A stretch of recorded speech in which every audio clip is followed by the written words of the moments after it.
The day my life blew up didn't look dramatic from the outside. Just steam curling out of dryer's quarters, clinking my little Houston laundromat, humming like always. Then a woman in stilettos blew through the door, holding a silk dress still dripping, and said, "Who ruined this?" I said, "Ma'am, I'm so sorry I didn't see you behind me when I emptied the basin. I can fix it. I can steam it. I can make it right." But she smiled in that way that says she's not hearing words. Only price tags and Mr. Ruiz, my boss, my landlord, my last thin safety net, glanced at her, glanced at me, and chose her money over my life. The metal door rolled down behind me like a gavel loud final, and I walked into heat that tasted like pennies holding a tote bag with everything I owned, wondering how a splash of water could turn into a flood. Night on the street stretches time until it snaps back. You sleep where the light is, you wake up at every truck, backfire, you learn how to make yourself small without disappearing. I found the skeleton of a 7-story building, a few blocks off Main Rebar, scratching the sky, work lights buzzing, like mean bees, and in the morning, I watched the crew move, dust in their beards, bandanas at their necks. And I did the only thing that felt like forward. I asked for work. They laughed, not cruel, just certain this is a man's job. I said what a man can do, a woman can do with better balance, and I meant it, even though my stomach was eating itself, and Briggs, the foreman with a permanent squint, pointed at 8 pallets of block and said, "Move them to the far hoist by lunch or you're gone." So I wrapped my hands, tied my hair, and moved because repetition helps and options don't. By noon, my arms shook like live wires, but the pallets were bare. Briggs gave me a single nod, respect without paperwork, and then, the part that still stings, he said the owner won't have a girl on site, liability optics, you know how it is. I slept that night under a half-built stairwell and told myself I wasn't crying. Just sweating from the inside, yeah, that happened.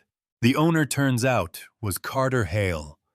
Not a cartoon billionaire, just a man whose hands were clean because he washed them, not because he never worked. And he found me at dawn, curled behind drywall, asked what I was doing here. Not sharp, just stunned. And when I said sleeping, he got mad at the right person, called Briggs, then caught himself and asked if I'd eaten. He drove me to a diner that smelled like Saturdays, and Safe Coffee watched my hands shake around a fork, pretended not to see, which is the kindest way to see. I told him the short version: laundromat, splash, silk door, and when I said Pennington, he went very quiet, because his girlfriend, Sloane Pennington, had a voice that turned luxuries into laws. He stopped by Spin Cycle, later asked Mr. Ruiz about me, heard that line. I'll never forget, not my problem, and drove home to a townhouse that looked like a magazine spread. Marble Island decorative fruit bowl, nothing that had ever been truly used, where he and Sloane were already fighting about dishes and respect and what a home is for. That night, he found me again and said the most honest sentence I've heard from a stranger. "I don't know what to do except do something. Come stay at my place. Not charity, a job. I need help at home, you need a roof. I'll pay you fair, and you can walk the minute you've saved enough." Pride pinched one side of me, hunger pinched the other, and I said I can work, because that's the one thing I've always known how to say. Walking into that house felt like stepping into a museum that forgot what people are. For cold air, clean lines, bowls that had never seen fruit, and before Carter could show me the guest room, Sloane appeared at the top of the stairs and sliced the air with 4 words. "What is this, Carter?" He said, "She's staying, I'm paying her." And Sloane said, "With whose money?" And he said, "Mine," and the word sat between them like a dare. I didn't run, I made myself useful, which is a kind of camouflage, but Sloane wouldn't let me disappear. Small cruelties at first, comments about my hair, my cheap perfume, that little performance of disgust, When I reached into the fridge, then rules said, like favors, sit on the floor to eat. Don't touch the table, we just had the wood treated. When Carter walked in, she sang a different song. Oh babe, she already ate, and I shook my head without meaning to. And he saw it, which is how I knew I wasn't crazy. He tried to give me air, took me to his garage on Scott Street to meet the crew, introduced me like a person, this is Lena, she's with us. And you wouldn't believe what those words do to your spine. It didn't fix home. One afternoon, I took his truck to the wash as a surprise and he laughed. The laugh of men touched and embarrassed by being touched, said you did great, but don't do heavy stuff for me, and Sloane hissed, why are you feeding strays? And he said, she's not a stray, she has a name. The first blow came fast, literal. She saw the Target bag with the jeans and sweatshirt Carter bought me, and grabbed my throat in the pantry, whispered, so he's dressing you now, does he tuck you in too? And I couldn't scream, I couldn't breathe. And Carter peeled her off me with a calm that trembled, said, you will never touch her again. I packed that night, said I don't want to be the reason you fight, he said. You're not the reason, we are the reason. And he promised if anything like that ever happened again, he'd put me up himself. I believed him. I stayed. Then came the truce that wasn't. Sloane knocked with a smile that didn't reach her eyes, said, let's start over, sisters, and asked me to make jollof to celebrate. And I lost myself in the slow joy of cooking onions, going sweet tomato paste, catching and calming rice, taking the stock like a lesson, spices waking up one by one. She plated, handed me a dish, said, taste. I said, I already did. We're good, she said. Taste again, and Carter stepped in like a referee who just wants the whistle to matter. Told me to take a bite so we could end this dumb fight, so I did. I swallowed. I smiled to prove a point. Then the room tilted. Heat shot through my throat, my stomach clawed itself inside out, and the edges of everything rushed away. I woke under hospital light tubes, a nurse with eyes like my aunt's, Carter's hand covering mine like a roof, and he said they pumped your stomach. I'm so sorry, not just for this, for making you take the bite, for not trusting my gut sooner. He went home and pulled the kitchen cam footage, the one he'd installed to watch a dog they didn't even have anymore. Life is mean that way. And the tape showed Sloane palming something into her own plate, then swapping it when I turned to rinse the spoon.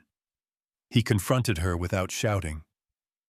Which is how you know a good man is done, said.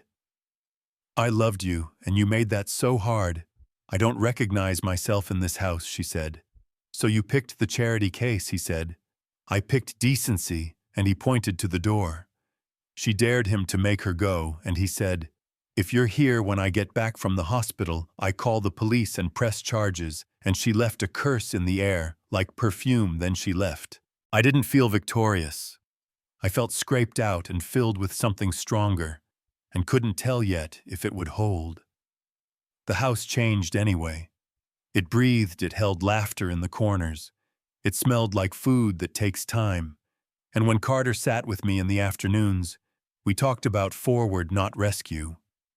If you want school, he said, I'll cover it, GED welding nursing business. I don't want to decorate my conscience, I want to invest in your future. And I said, you don't have to fix me, and he said, I don't want to fix you. I want to put gas in an engine that's already working. Mr. Ruiz came by with a plastic garment bag like a white flag, said, I'm sorry I should have kept you. And I said, you shouldn't have thrown me out, not angry, just putting the right label on the right box. He asked if I wanted my job back, and I said, I've got one.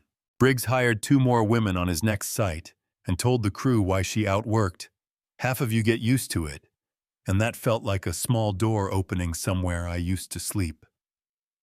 As for me and Carter, we didn't rush a label. We talked about power and choice, about how I needed to be able to leave to really choose to stay. So we set up savings and night classes and boundaries you can say out loud, you know what I mean? Some evenings we sit on the porch, the heat finally loosening its grip, and we let right be slow. Here's the part people argue about. Should he have pressed charges? Should he have posted the footage? Should mercy win out over accountability when poison is involved? Go figure. He saved the file, he didn't blast it. Maybe that's grace, maybe that's cowardice, maybe it's both. And I can live with that tension if it means my life moves forward. When I pass spin cycle now, I don't swallow hard. I bless the part of me that begged and the part that stood up. And when I pass the finished building, I whisper, I carried you, you carry someone else, and then I go home to a kitchen that finally remembers being used. So tell me, was Mr. Ruiz making a business call or a moral failure? Was Sloan a villain or a warning about what happens when you never lift anything heavier than your own ego? Should Carter have gone nuclear with the truth? Or is there value in letting someone walk away with their wreckage? Drop your take in the comments. Push back. Tell me where I'm wrong, or tell me when you saw power make the wrong call and what you did about it. And if this moved you, even a little hit subscribe, share it with someone who forgot kindness is a verb. I'll be in the replies listening.